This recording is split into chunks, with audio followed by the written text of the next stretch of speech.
Olá, queridos alunos do segundo ano do Colégio Santa Maria de Abreu e Lima, professor Marco Aurélio, e vamos ter uma aula sobre solução 1. É a nossa aula 1. Logo em seguida, a gente vai fazer algumas questões do livro de vocês. Então, é importante que acompanhe sempre pelo livro e pratique. Praticar é o que faz a diferença. Então, vamos começar. Então, começando aqui com a solução 1. Então, solução que é uma mistura homogênea. Só que antes de soluções, vamos conversar um pouco sobre as dispersões que tem a ver com as misturas. Então, como é que vai funcionar aqui essas dispersões? Então, começando aqui com vocês. Toda mistura é chamada dispersão. Existem três tipos de dispersão, que são as soluções, dispersões coloidais e suspensões. O que é que diferencia?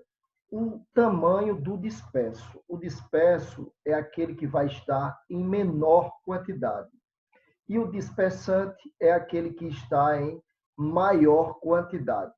Mas na frente, o disperso vai ser chamado de soluto e o dispersante vai ser chamado de solvente. Então, o tamanho das partículas, acompanhando aqui embaixo, menor do que 1 nanômetro é uma solução verdadeira.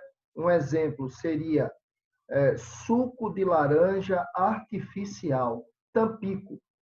Não dá para ver o soluto, o disperso, com uma dimensão tão pequena, 1 nanômetro, nem no ultramicroscópio. Lembrando que nano é 10 a menos 9 do metro. Se o tamanho do disperso ficar de 1 a 1000 nanômetros, nós temos as chamadas dispersões coloidais. E, se por acaso o tamanho do disperso ficar superior a 1000 nanômetros, ou seja, dando para visualizar mesmo a olho nu, nós temos as suspensões ou dispersão grosseira. Um exemplo seria água e areia, onde a areia dá para ver a olho nu, a areia sedimenta-se, afunda espontaneamente, e água com areia você separa utilizando uma filtração simples. Agora, vamos dar um foco aqui nessa dispersão coloidal, que é bem interessante. Então, aqui no meio, a dispersão pode ser solução verdadeira, suco de laranja, o suco de laranja artificial, Tampico, as dispersões coloidais, que seria um exemplo, a geleia de laranja, e a dispersão grosseira, que seria o suco de laranja natural, porque dá para ver os grupos. As dispersões coloidais, elas são classificadas em aerossol, partículas sólidas em suspensão ou partículas líquidas em suspensão. As partículas sólidas em suspensão é fumaça e partículas líquidas em suspensão, suspensa, vai ser neblina. Nós temos as emulsões, que é a mistura entre dois líquidos. Um exemplo de emulsão vai ser a maionese, é um exemplo, manteiga também. O gel, que é quando você tem um líquido. O disperso é o líquido e o dispersante é o sólido. Então, você tem o seguinte, o gel é um aspecto intermediário, ele nem é duro nem é mole, ele é pastoso. Espuma, a espuma é quando um gás expande um líquido, é uma espuma líquida, por exemplo, colarinho de cerveja, e uma espuma sólida, quando um gás expande o sólido, seria o isopor. O nome oficial do isopor é poliestireno, aí chama-se PS, poliestireno, isopor. Ou um outro exemplo de espuma sólida seria a espuma de colchão, que é poliuretano, PU, são os polímeros. E aqui sol é quando o coloide ou está na fase líquida ou está na fase sólida. Ele na fase líquida seria o sangue, né? E na fase sólida seria as chamadas pedras preciosas. Então você tem aí rubi, esmeralda, é um tipo de coloide. Muito bem. Continuando aqui. As soluções verdadeiras apresentam partículas dispersas e possuem tamanho até 1 nanômetro. Então, não dá para ver esse tamanho aqui, nem na ultramicroscopia. A gente separa, por exemplo, a água de sal por destilação. Então, um exemplo seria as ligas metálicas, né? O ouro 18 quilates, bronze, latão, água e sal, água e álcool e o ar atmosférico, uma vez que o ar, as misturas gasosas são homogêneas. Então, você tem 78% de nitrogênio, 21% de oxigênio e 0,9% de argônio, e o resto de outros gases. E as suspensões coloidais, tem aqui alguns exemplos, como neblina, espuma, pérola, sangue, leite, são exemplos de coloides. Nós temos aqui bem explicadozinho aqui, ó, falando de aerossol, que é fumaça, né? Emulsão, maionese, a espuma, pedra, pomes, sol, rubi, gel, sílica gel, a sílica gel que ela vai atrair água, vapor de água, protegendo, por exemplo, um sapato, um aparelho eletrônico, então aquele sachê, ela tem dentro sílica gel. Ali tem que ser sempre guardado para evitar que a umidade atraia mofo e deteriore o produto. E as dispersões grosseiras ou suspensões grosseiras, nós temos o granito, né? O granito tem 3 fases, feldespato, mica e quartzo. N fases, N sólidos, toda mistura de sólidos é heterogênea. E óleo, água e areia também seria uma dispersão grosseira. Bom, aqui iremos focar no estudo da dispersão do tipo de soluções. Então, a solução é uma mistura homogênea de substâncias puras, átomos, moléculas ou íons, no qual não há precipitação. As propriedades físicas têm a ver com ponto de fusão, que é passagem de sólido para líquido, ponto de ebulição, que é passagem de líquido para gasoso, as propriedades químicas, que têm a ver com como as substâncias irão reagir. Então, as propriedades físicas e químicas de uma solução podem apresentar divergência quando relacionada à substância de origem. Então, por exemplo, você tem uma mistura de água com sal, e a água tem um ponto de fusão, um ponto de ebulição, o sal tem um ponto de fusão e um ponto de ebulição, e aí, como você misturou, aí o que é que significa? Significa dizer que essa nova mistura, água e sal, vai ter um ponto de fusão, um ponto de ebulição ali, que é peculiar à concentração do sal. Por exemplo, a temperatura de fusão do gelo e da salmoura é menor que a temperatura de fusão da água e do sal. Tá? Então, misturou, altera as propriedades físicas. Muito bem.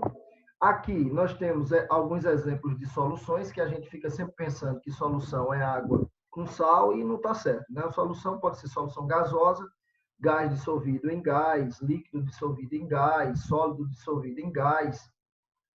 Nós temos soluções líquidas, aqui acompanhando gás dissolvido em líquido, líquido dissolvido em líquido, sólido dissolvido em líquido.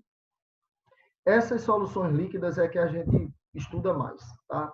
Devido à sua concentração, solução estuda a concentração do soluto em relação ao solvente. Então, são várias expressões que a gente estuda. Gás dissolvido em sólido, soluções sólidas, né? Líquido dissolvido em sólido e sólido dissolvido em sólido. Então, existem vários tipos de solução quanto ao estado físico. Muito bem. A água pura não existe naturalmente, mas sim repleta de íons, gases, minerais dissolvidos. Água pura é chamada de água destilada, água deionizada ou água desmineralizada. Na prática, a maioria das substâncias são soluções da natureza. O mar, por exemplo, os processos vitais, os fluidos corporais em todas as suas formas, vida, lágrima, o suor, o sangue, e nos processos industriais de produção do aço, de semicondutores. Então, na solução, você tem o dispergente, que é o que tem mais, que vai ser chamado de solvente, e o disperso, que é o que tem menos, vai ser chamado de soluto. Bom, aqui ainda nós temos o seguinte: dissolução do sal em água. Mas antes disso, a gente vai conversar agora um pouco sobre o que é uma solução iônica, aquela que conduz eletricidade, porque tem íons, e uma solução molecular, aquela que não conduz eletricidade, porque não tem íons. Então, vamos ver aqui no primeiro compartilhamento. Então, Vocês estão vendo agora aqui, a gente vai colocar uma substância em água e vai ver qual o seu, como é que ela vai funcionar. Então, o açúcar foi colocado em água. O açúcar é formado por cristais de sacarose. A fórmula é C12H22O11. E você está vendo aí agora a água envolvendo os cristais. A gente chama isso de camada de solvatação ou camada de hidratação. A ligação aí que se forma é a ligação de hidrogênio, tá certo? E aí o açúcar se dissolveu, porém ele se dissolve sem a formação de íons. Então, como se trata de uma solução de moléculas, uma solução molecular, ela não vai conduzir eletricidade. Então, ela não conduz. Então, colocando o teste, então vocês vão ver que o teste ele não vai acender. Bom, agora compartilhando aqui outra situação que eu gostaria com vocês, que é o seguinte, né? Então, vamos compartilhar aqui outra situação, que é, vamos colocar o que agora na água? Vamos colocar o cloreto de sódio, que é o sal de cozinha. Então, quando a gente coloca sal na água, o que é que vai acontecer? Observe, a água, por ser um dipolo, ela tem polo positivo, que são os hidrogênios, e polo negativo, que são os oxigênios. Então, o polo positivo da água, representado aí pela bolinha amarela, envolve o negativo, que é o cloreto, e a parte negativa da água, representada pela bolinha vermelha, envolve o positivo, que está aí representado pelo sódio. Então, você percebe a formação de íons. Se é a formação de íons, é uma solução iônica. As soluções iônicas, elas vão conduzir eletricidade. Então, a eletricidade passa exatamente pelos íons. A solução iônica, ela conduz eletricidade, tá bom? E a interação que se forma entre a água e sal se chama íon dipolo. O íon com a água que tem dois polos. Muito bem. Então, a gente já viu o que é solução iônica, viu o que é solução molecular, e vamos ver agora um outro simulador. Esse outro simulador, ele é bastante interessante. Por que ele é bastante interessante? Porque a gente vai colocar sal na água, e a água tem uma capacidade que dissolve os sais. Então, a dissolução de um sal na água não é infinita.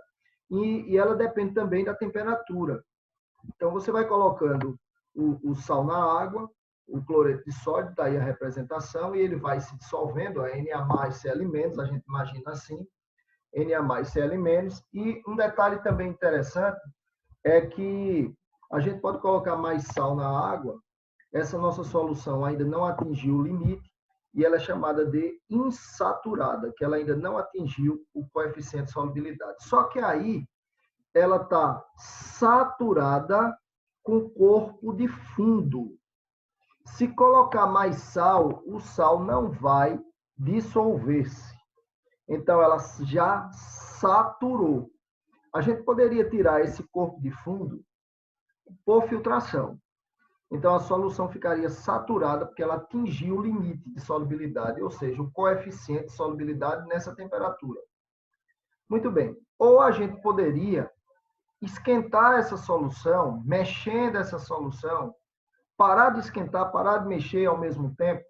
Se o corpo de fundo sumir, aí a solução é supersaturada, extremamente instável, difícil de fazer, sensível a, se colocar mais sal, ela vai precipitar tudo. Se você tocar nela, ela precipita também. Então, a solução supersaturada é quando ela está acima do coeficiente de solubilidade. Muito bem.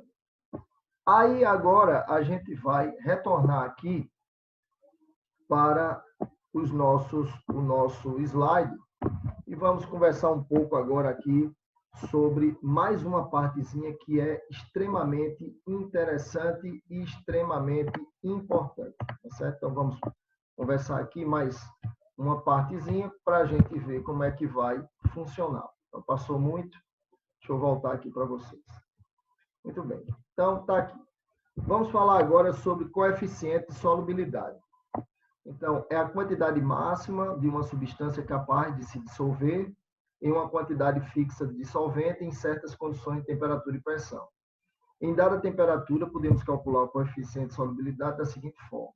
o coeficiente vai ser X gramas de soluto em 100 gramas de água. Esse 100 gramas de água, ele é um padrão. Então, o gráfico de solubilidade são gráficos que apresentam a variação do coeficiente da substância em função da temperatura. Então, tem sais que aumentam a sua solubilidade. Aumentar a sua solubilidade é aumentar a quantidade, nesse eixo aqui, do sal que 100 gramas de água consegue dissolver pela temperatura. Então, aumentando a temperatura, a água dissolve mais deste sal. Já tem outras substâncias que têm uma maior solubilidade em água quando está a temperatura mais baixa. Então, aumentar a temperatura diminui a solubilidade. Você está vendo aqui, ó, a curva caindo. Aqui você tem uma curva ascendente. É importante frisar as dissoluções endotérmicas. A endotérmica significa que absorve calor. Então, aumentando a temperatura, você está aumentando a quantidade do sal que 100 gramas de água consegue dissolver, que é o padrão. E aqui, baixando a temperatura, é que você está aumentando a quantidade do sal que 100 gramas de água dissolve. É uma dissolução exotérmica. Exo é aquele que libera calor. Muito bem. Aqui a gente já tinha comentado na simulação, mas voltemos. A classificação quanto à solubilidade é a insaturada, massa do soluto que pode ser dissolvido e ainda não atingiu o coeficiente, né, o limite máximo. A massa do soluto está no limite, a solução é saturada, e a massa do soluto ultrapassou, é insaturada. Me permita voltar ao gráfico. Qualquer ponto na curva, seja embaixo ou em cima, é da solução saturada. Abaixo da curva é da solução insaturada. E acima da curva é da solução supersaturada. A gente vem para cá e acontece da mesma forma. Qualquer ponto na curva é da solução saturada. Abaixo da curva, insaturada. E acima da curva, da solução supersaturada. Muito bem. Então, nós temos agora aqui um detalhe extremamente importante. O coeficiente do cloreto de sódio em 40 gramas são 40 gramas de NaCl em 100 gramas de água a 100 graus Celsius. E o coeficiente do cloreto de sódio é 37 gramas do NaCl a 100 gramas de água. Isso a 50 graus Celsius. O que é que isso significa? Que se você baixar a temperatura de 100 para 50, desligar o fogo e baixar a temperatura e ir monitorando com o termômetro, vai haver a precipitação de 3 gramas. Então, vai acontecer aqui a precipitação de 3 gramas. Quer dizer, se você tem 40 gramas e o coeficiente é 37, 40 é a solubilidade em 100. 37 e 50. Se baixar a temperatura, vai formar corpo de fundo, 3 gramas, que é a diferença. Isso sempre cai em prova, tá? Observe, ele colocou 39 gramas em 100 gramas de água a 100, a 50, repouso absoluto até 50. Então, mais uma vez, 39 gramas do NaCl dissolvido em 100 gramas a 50. Solução supersaturada. Agitação, 2 gramas, já que 39 a 50 só dissolve 37. Então, 2 gramas forma aqui o chamado corpo de fundo, que você pode tirar por filtração. As soluções iônicas são formadas por íons, por uma mistura de íons, e as soluções moleculares são formadas por moléculas. Então, as soluções iônicas ou eletrolíticas, elas conduzem a eletricidade, e as soluções moleculares, elas não conduzem a eletricidade. Aqui está um texto muito interessante sobre a concentração da solução. As soluções podem estar diluídas quando tem muito solvente, ou concentradas quando tem pouco solvente.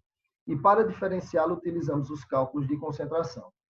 Esse cálculo pode ser realizado através das relações existentes entre as diferentes quantidades de soluto, solvente ou solução. Para o cálculo das soluções, usaremos o seguinte: índice 1 é soluto, índice 2 é solvente, sem índice é solução. Por exemplo, M1, massa do soluto, M2, massa do solvente, M é igual a M1 mais M2, é a massa da solução. V1, volume do soluto. V2, volume do solvente. V é V1 mais V2. V é igual a V1 mais V2, ou seja, o volume da solução. A primeira forma de representar uma concentração é conhecida como concentração comum e ela é dada por essa expressão. C é igual a M1 sobre V, onde M1 é a massa do soluto e V é o volume da solução. Então, a concentração comum. A massa do soluto é em gramas e o volume da solução em litros. Já a densidade é muito parecido com a concentração comum, só que a densidade relaciona a massa da solução, que é M1 mais M2, em gramas e o volume da solução em ml. Então, há uma diferença muito grande entre concentração comum e densidade. Molaridades, digamos que seja a expressão mais cobrada de qualquer vestibular. A expressão molar ela é extremamente cobrada. Molaridade é a relação entre o número de mols do soluto sobre o volume da solução em litros. Só que o número de mols é a massa do soluto sobre sua massa molar, o peso aqui. Né? Então, tá aí. Então, molaridade vai ser M1 sobre MM1 vezes V. A unidade é mol por litro. E a concentração molar em íons obedece à proporção que eles estão. Por exemplo, AB em água forma A mais, B menos. Então, a gente vê aqui pelos coeficientes que aqui é 1, quando não tem nada é 1. Aqui é 1, aqui é 1. Então, vamos supor, se aqui é 1 mol por litro, esse aqui é 1 mol por litro, esse aqui é 1 mol por litro. Se aqui for 2 mols por litro, nós temos 2 mols por litro e 2 mols por litro. Bom, então, gente, pessoal do segundo ano, do Colégio de Santa Maria de Abreu e Lima, a gente viu a parte teórica de solução 1. Eu vou, no próximo vídeo, fazer algumas questões do livro de vocês e aí dar uma praticada também. Até lá.